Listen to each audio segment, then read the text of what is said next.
All right. I'm very pleased to have a longtime friend and revolutionary and political activist, Jim Fouratt. He's a history maker. He's been a club entrepreneur, a professional actor, a pop culture critic, a writer, a political activist his entire life. He was one of the people, and among the people who founded the Yippies. He's worked with prominent musicians in the 60s. I first met Jim in the late 1970s when he was running one after another of the really cutting edge nightclubs in New York, where he introduced many of the radical artists of that time. And very importantly, Jim was not just present at, but was a participant in the Stonewall Rebellion, which really lofted gay and lesbian rights onto the front pages of the paper and started a movement. He was imprisoned in Texas for a year for his advocacy for gay people. Jim's outspoken. He's not going to mince words. He doesn't do that to curry favor, but he calls things as he sees them. I have counted him as a friend of Revolution Books over the last several decades, and he was very active in Rise Up for Abortion Rights. Rise Up for Abortion Rights and has been under serious attack, as we've covered on the RNL Revolution Nothing Less show. A lot of this attack has been aimed at the Revcoms and Bob Avakian in particular, and in classic anti-communist COINTELPRO form, they've been attacking Rise Up for association. This is just one of the most time-honored or time-dishonored reactionary traditions in this country and around the world. And we had a Zoom call where we got into a lot of this, in which Jim Fouratt spoke at one point. We had a lot to say, and I wanted him on the show where we could see him in person and really get into these questions.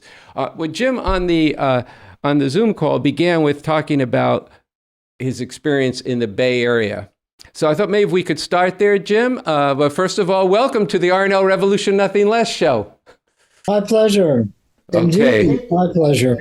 You know, the Bay Area in the late 60s, the middle to late 60s was the place to be, if you were a white working class kid like myself, I wanted to change the world. And I thought that hippies had a way of doing it. I discovered that hippies had no politics that I could understand. But while living in San Francisco and living in the hate, I became aware of the diggers. I sort of joined up with them and helped serve the food and talk to people about making a better world. And then I discovered the Black Panther Party. And the Black Panther Party had an incredible effect upon me, because I saw people really taking A, control of their own lives, and B, building community and caring about each other and helping people to educate themselves about how change is made and making sure that they had a full stomach, that the kids had its education in school, and that family, all kinds of families, were respected, including my tribe.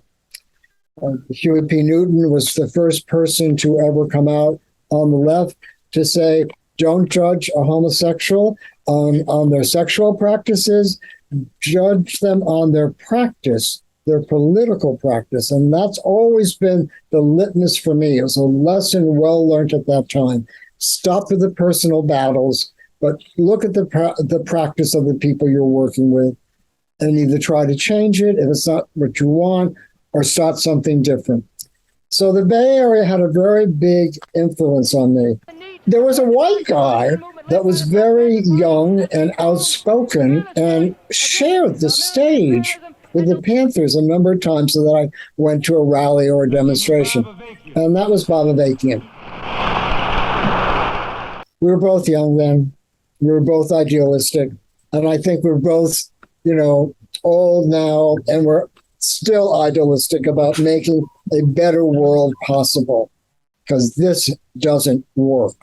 And that's why I was attracted to the Revolutionary Bookstore. I used to hang out there when it was Midtown in Manhattan. And then when it moved up to Harlem, I would go up there. And I had a couple of really good friends. And we would sit and talk about politics. And I love the fact that they never tried to convert me. We had conversations, dialectical discussions, which is so hard to have any place today because of the education system and and social media, et cetera, et cetera. But I have very fond memories for a very long time of that political movement. In the early 70s, the Gay Liberation Front, which was the first group to come out of the Stonewall Rebellion, and thank you for recognizing it for what it was a rebellion against oppression. The Gay Liberation Front's politics were multi-issue. And that's what attracted us to the Black Panther Party. We went to the People's Revolutionary Constitutional Convention. And when Bobby Seale was on trial, there was a big demonstration at Yale, and we went as a group and asked and then demanded to have a speaker. I became that speaker. And that's when I began my relationship with Comey Tel Pro, by the way. Rise Up for Abortion Rights, they always had a sense of doing provocative actions that had very serious meaning to them. What happened because of the success of Rise Up for Abortion Rights, to me, the green was everywhere. The signs were everywhere. When they first started, there wasn't much traction in getting people into the street. But Sincera Taylor does not give up. A good lesson. You pick yourself up and you go forward. And gradually it built. And the emphasis on talking to kids, young people in high school and in college, was very important. I can see in the organizing of it, because these were kids who did not know what it was like to not be able to they lived in a world where abortion was legal. Women had the right to control their bodies. And when I spoke in front of St. Patrick's at a Rise Up for Abortion Rights rally, I talked about what it was like and how I had my own personal experience of learning of the nightmare of abortions when a friend of mine who lived in my building died from a botched abortion right in front of my eyes. And she was dead. Dead! I've never forgotten it. And that is so important. Some of this criticism that's been going on about why do they have a hanger? The big hanger that is you could see in some of the demonstration. Or why do they have bloody pants on? I was astounded that Rise Up for Abortion Rights was being criticized for talking about what it's like not to have legal, safe abortions. The reason we showed those things and talked about those things, because we knew that women, particularly poor women, regardless of ethnics or race, could not afford to get a safe abortion. And the deaths were all over the place. I never forgot my friend dying in that bathtub full of bloody water because she hemorrhaged to death from a botched abortion. And I had so much respect for the Rise Up for Abortion Rights organizers bringing in Eve, for the monologues, the vaginal monologues. He gave a great speech about patriarchy at one of the rallies, and really doing the outreach to minority women, making sure that representation was seen both on the speeches platform and in the presence of the demonstration. There was a woman from San Antonio, a domestic worker, and she might have been around my age, and she blew me away with the integrity of her finally releasing the stories that she had held inside of herself for 50 years. That's what Rise Up for Abortion Rights was able to accomplish. And green was everywhere when that became the theme of the demonstrations. And they became too successful. The attacks on them shocked me. But then I remembered what Comey Tel Pro was like. After I spoke at Yale at that rally, I became one of the white people, and I'm alive because I think I'm one of the white people that Comey Tel Pro went after. And what they would do is they would make these incredible behind your back rumors and, just say awful things about me and other people and try to build dissension within the group. And I am just glad to see that Rise Up for Abortion Rights has not, they blinked an eye and probably I'm sure Sarah got pissed off, but just went forward with the correctness of telling the Supreme Court, no, you cannot enslave women in this way when you take away their power to control their body. And then I realized it also affected me as a gay man. And we've seen it, from Justice Thomas and Ted Cruz, et cetera. We may be next on the chopping block. This leads to a very bad place where we're at right now, where overall there's a cancel culture. Accusation is as good as guilt. And there isn't the kind of sense and the spirit of what you're talking about when you say a dialectical discussion means a discussion based on reality and looking at the contradictions within it. And then we can argue about it. We can argue about what's the most important part of the Black Panther Party. What did they do? Why were they defeated? These are important questions to get into. But it's not a matter of constantly slicing things off to the point where there's nobody willing to actually stand up. I am willing, and I've always been willing. And this is where culture comes in. One of the things I did in the nightclub scene is I brought people from Harlem downtown into the white neighborhood, into the clublands, Africa Bambaataa and the Zulu Nation. I had Africa Bambaataa spin with my DJ, Mark Kamens, and then we gave him a night where all of his tribe came down. And the B-boys that a woman named Blue brought into nightlife. You had on the dance floor people that would never be that close to each other, were probably frightened of each other on both sides of the racial issue, but the beat of a good DJ had them dancing together and having fun and lowering the tension that racism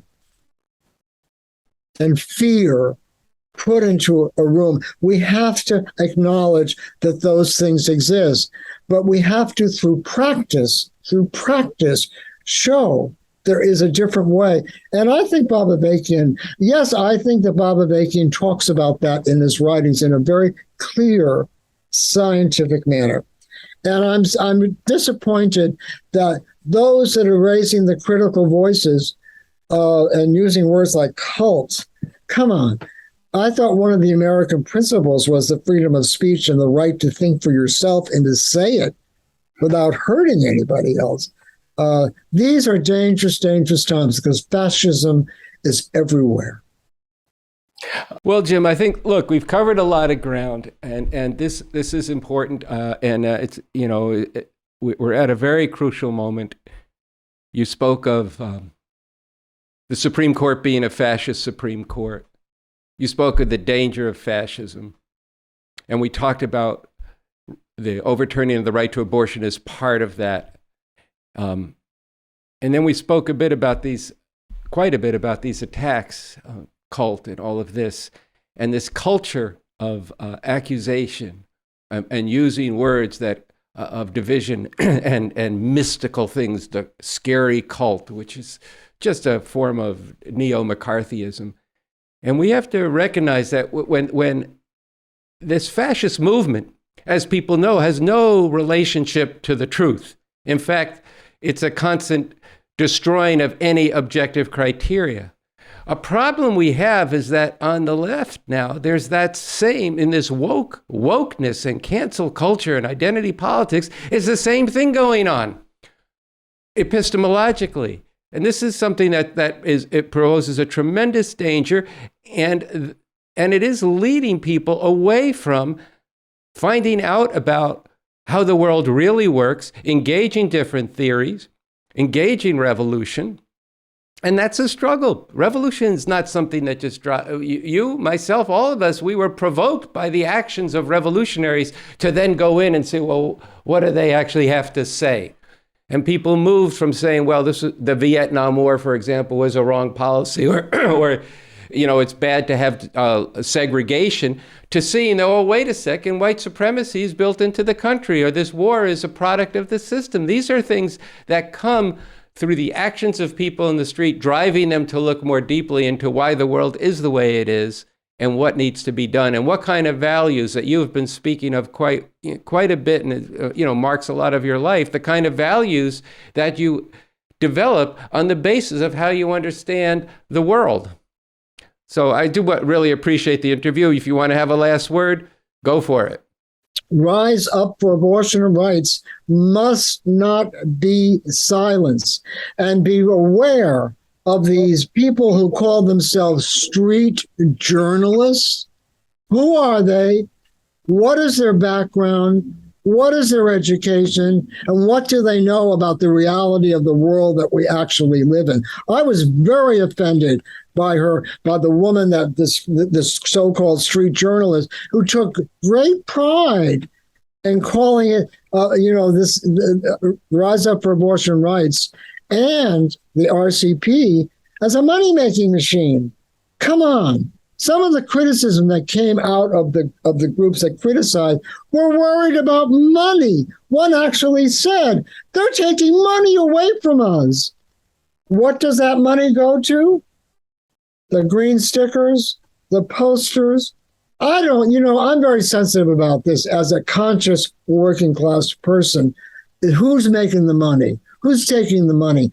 I have to tell you, I am not suspicious of where the money that is raised goes and Rise Up for Abortion Rights or in the RCP.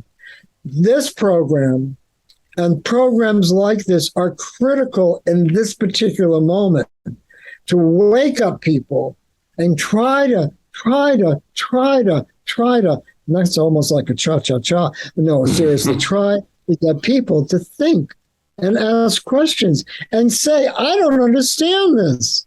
That's what I like about Avakian's writing. Whether I agree with every single sentence is not important. It's clear. It's scientific. It's not subjective. It's about reality. It's about capital. It's about our lives and having not even the freedom to be. Well, Jim, thank you for this interview. And I look forward to more conversations. And at some point, we'll see you again at Revolution Books in New York City. If you get yourself out here to Los Angeles, we'll have you come right in the studio and talk some more. Thank you, Andy. Take care.